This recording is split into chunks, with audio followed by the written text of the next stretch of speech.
তামাৰহাটৰ গংগাধৰ নৈৰ ভয়ংকৰ খহনীয়া নৈৰ বুকুত জাহ গ'ল দুখনকৈ চৰকাৰী শিক্ষানুষ্ঠান নৈত জাহ গৈছে বহু বাসগৃহ শ বিঘা কৃষিভূমি নৈৰ বুকুত জাহ গৈছে কৈমাৰী চৰ প্ৰাথমিক বিদ্যালয় আৰু উত্তৰ চৰ অংগনৱাড়ী কেন্দ্ৰ স্থানীয় ৰাইজৰ তৎপৰতাত প্ৰাথমিক বিদ্যালয় আৰু অংগনৱাড়ী কেন্দ্ৰটো স্থানান্তৰ কৰি অস্থায়ীভাৱে চলাইছে পাঠদান বিভাগীয় কৰ্তৃপক্ষ আৰু স্থানীয় জনপ্ৰতিনিধিক জনোৱাৰ পিছতো স্থানীয় ৰাইজে পোৱা নাই কোনো সঁহাৰি শীঘ্ৰেই খহনীয়া প্ৰতিৰোধৰ ব্যৱস্থা কৰি কৈমাৰী চৰ গাঁওখন ৰক্ষা কৰিবলৈ চৰকাৰক অনুৰোধ কৰিছে গাঁওবাসীয়ে তামাৰহাটৰ সাংবাদিক শহীদুল ইছলামে এই মুহূৰ্তত আমাক দেখুৱাব সবিশেষ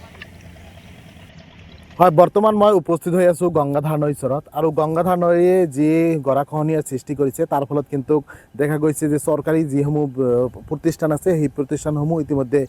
নদীৰ বুকুত জাহ গৈছে মোৰ হতিত যদি দৃশ্য দেখুৱাই মোৰ এইফালে আছে কৈমাৰীত চৰ আৰু এই কৈমাৰীত চৰৰ যি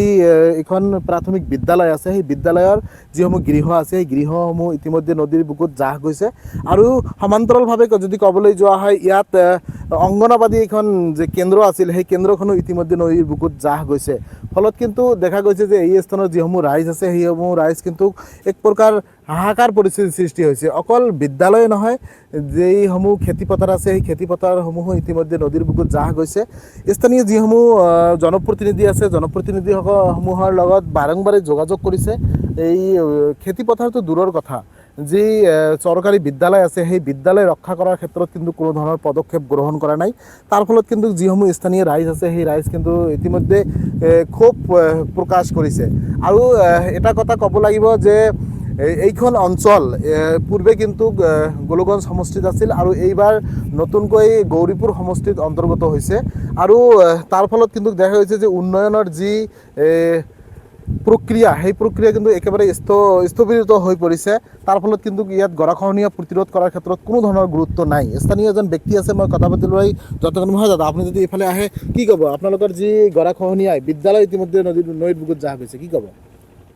চাওক মানে এই যোৱা মানে যিটো বাৰিষা হ'ল যে ৩-৪ দিন যিটো মানে ক'বলৈ গ'লে যে যিটো কাঠ বাঢ়ি গ'ল আৰু কি তেতিয়াৰ পৰাই আমাৰ এই বিদ্যালয়খনৰ গৃহবিলাক ভাঙি গ'ল আমি বহুতেই মানে প্ৰতিনিধিসকলক মানে অনুৰোধ কৰিছোঁ আমাৰ এই গৰাখহনীয়াটো ৰক্ষা কৰাৰ কাৰণে কিন্তু আৰু প্ৰতিষ্ঠানবিলাকৰ মানে সুবিধা কিবা কৰাৰ কাৰণে কিন্তু কোনো প্ৰতিনিধিয়ে এইটো মানে কৰা নাই মানে কোনো ব্যৱস্থা কৰা নাই আমাৰ এই কৈমাৰী চৰ গাঁওখনত আমাৰ ১৫০ মান ঘৰ আছিল মানুহৰ ঘৰ আছিল সেইবিলাক সকলো এই গংগাধাৰ নদী জাহ গ'ল মাটি ভূমি সকলোখিনি মানে বসতি দিলে আবাদ বসত আছিল সেইবিলাকো জাহ গৈছে কিন্তু কোনো ধৰণৰ মানে প্ৰতিনিধিসকলে কোনো ধৰণৰ ব্যৱস্থা কৰা কিমান মাটি ইতিমধ্যে ৪-৫০০ বিঘামান হ'ব সেইখিনি মাটি নদীৰ বুকুত জাহ গৈছে দেখা গৈছে চৰকাৰী অনুষ্ঠানসমূহো চৰকাৰী অনুষ্ঠান মানে এটা বিদ্যালয় আছিল আৰু এটা অংগনবাদী ঘৰ বিদ্যালয়খন ২২৭৮ নং কৈমাৰী চৰ LP স্কুল সেই ঘৰ মানে সেই স্কুল বিদ্যালয়খনো জাহ গৈছে আৰু ১৫৮ নং উত্তৰ চৰ অংগনবাদী কেন্দ্ৰটো সেইটো গংগাধাৰ নদীত জাহ গৈছে আজিলৈকে চৰকাৰে কোনো ব্যৱস্থা কৰি বিদ্যালয়সমূহ স্থানান্তৰ কৰা হৈছে বিদ্যালয়খন ইয়াৰে অলপ দূৰ